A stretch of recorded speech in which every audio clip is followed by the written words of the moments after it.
ಚಪ್ಪಲ್ ಹೊಡಿ.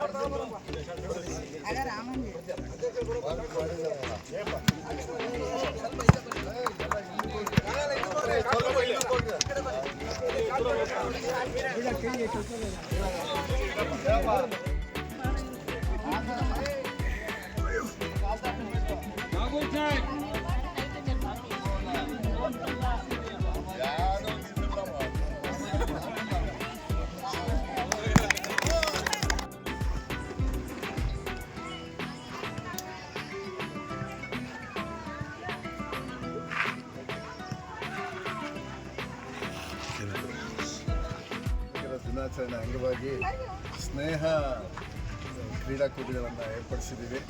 ಎಲ್ಲ ಪುರಸಭಾ ಸದಸ್ಯರು ಹಾಗೂ ಎಲ್ಲ ಪೌರ ಕಾರ್ಮಿಕರು, ಪುರಸಭಾ ಕಾರ್ಮಿಕರು ಎಲ್ಲರೂ ಸೇರಿ ಈ ದಿನ ನಾವು ವಿವಿಧ ಕ್ರೀಡಾ ಇವುಗಳನ್ನು ಏರ್ಪಡಿಸಿದ್ದೀವಿ. ಅದರಲ್ಲೆಲ್ಲ ಎಲ್ಲರೂ ಭಾಗವಹಿಸಿ ಏನು ಕ್ರೀಡಾ ಸ್ಫೂರ್ತಿ ಬೆಳೆಸ್ಕೊಂಡು ಏನು ನಮ್ಮ ಪ್ರತಿದಿನ ನಮ್ಮ ನಗರವನ್ನು ಸ್ವಚ್ಛ ಮಾಡ್ತಾರೋ ಅವರು ಈ ದಿನ ಸಂಪೂರ್ಣವಾಗಿ ಅವ್ರ ದಿನವಾಗಿ ನಾವು ಆಚರಿಸ್ತಾ ಇದ್ದೀವಿ.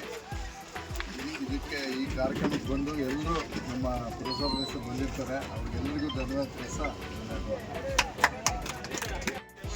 ಪೌರ ಕಾರ್ಮಿಕರ ದಿನಾಚರಣೆ ಅವರು ಶುಭಾಶಯಗಳು ತಿಳಿಸ್ತಾ, ನಮ್ಮ ಪೌರ ಕಾರ್ಮಿಕರು ಅವರು ಪ್ರತಿ ದಿವಸ ನಮ್ಮ ಟೌನ್ನಲ್ಲಿ ನಗರ ಸ್ವಚ್ಛತೆ ಮಾಡುತ್ತಾ ಅವ್ರಿಗೂ ಒಂದು ಕ್ರೀಡೆ ಅನ್ನೋ ಒಂದು ಮನೋಭಾವ ಇರಬೇಕು ಅನ್ನೋ ಒಂದು ರೀತಿಯಲ್ಲಿ ಸರ್ಕಾರ ಈ ದಿನ ಪೌರ ಕಾರ್ಮಿಕರ ದಿನಾಚರಣೆ ಅಂತ ಹೇಳ್ಬಿಟ್ಟು ಸರ್ಕಾರ ನಿಗದಿ ಮಾಡಿದೆ. ಅದಕ್ಕಾಗಿ ಅವರು ದೈಹಿಕವಾಗಿ, ಆರ್ಥಿಕವಾಗಿ ಮತ್ತು ದೃಢ ಸಂಕಲ್ಪವಾಗಿ ಅವರು ಒಂಥರ ಚೈತನ್ಯವಾಗಿ ಎಲ್ಲ ಒಂದು ವಿಚಾರದಲ್ಲೂ ನಾವು ಎಲ್ಲರಿಗೆ ಕಷ್ಟಪಟ್ಟು ಸ್ಪೋರ್ಟ್ಸ್ ಆಡಬೇಕು ಅನ್ನೋದು ಅವರಲ್ಲೂ ಬರಬೇಕಂತ ಸರ್ಕಾರ ನಿರ್ಧಾರ ಮಾಡೋದಕ್ಕೆ ಮೊದಲನೇ ಸರ್ಕಾರಕ್ಕೂ ಧನ್ಯವಾದಗಳು ಹೇಳ್ತಾ, ಇಲ್ಲಿ ಈ ದಿನ ಕ್ರೀಡೆಯನ್ನು ಯಶಸ್ವಿಯಾಗಿ ನಮ್ಮ ಪೌರ ಕಾರ್ಮಿಕರು ಪ್ರತಿಯೊಂದರಲ್ಲೂ ಪಾಲ್ಗೊಂಡು ಅವರು ಯಶಸ್ವಿ ಮಾಡಬೇಕಂತ ಕೋರುತ್ತೇನೆ. ದಿನಾಚರಣೆಯ ಶುಭಾಶಯಗಳು.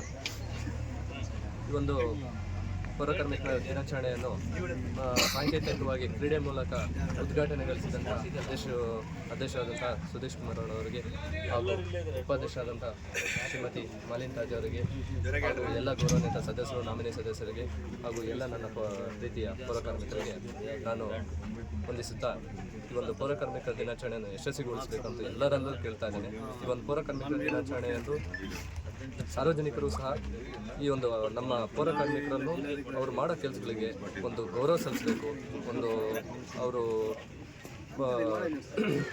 ಅವ್ರಿಗೊಂದು ಒಂದು ಒಂದು ಉಪಯೋಗ ಆಗುವಂಥದ್ದಂತಂದರೆ ಅವರಿಗೆ ನೀವು ಏನು ಹೆಲ್ಪ್ ಮಾಡ್ಬೋದು ಅಂತಾರೆ, ಕಸವನ್ನು ಎಲ್ಲಂದ್ರಲ್ಲಿ ಎಸಿಬಾರ್ದು. ಕಸ ಎಸೆಯುವುದನ್ನು ಅವ್ರನ್ನ ಕಡಿಮೆ ಮಾಡಿದ್ರೆ ಅವರು ಕೆಲಸ ಒತ್ತಡಗಳನ್ನು ಕಡಿಮೆ ಆಗುತ್ತೆ ಅಂತ ಹೇಳಕ್ಕೆ ಇಷ್ಟಪಡ್ತೀನಿ. ಆಮೇಲೆ ಕಸದಲ್ಲಿ ಅಪಾಯಕಾರಿ ಕೆಲವೊಂದು ವಸ್ತುಗಳನ್ನು ಹಾಕಬಾರ್ದು. ಅದರಿಂದ ನಮಸ್ಕಾರ. ಈ ಕ್ರೀಡೆ ಅನ್ನೋದು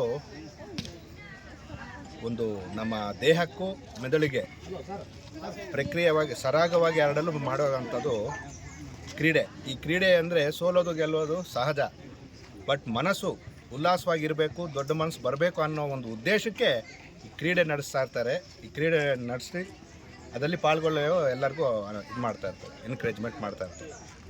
ಅದೇ ಮನೋಭಾವದಲ್ಲಿ, ಒಳ್ಳೆ ಮನೋಭಾವದಲ್ಲಿ ಮುಂದುವರಿಬೇಕಂತ ಹೇಳ್ತಾ ಈ ಒಂದೆರಡು ಮಾತು ಮುಗಿಸ್ತಿದ್ದೀನಿ. ಜೈ ಹಿಂದ್, ಜೈ ಕನ್ನಡ.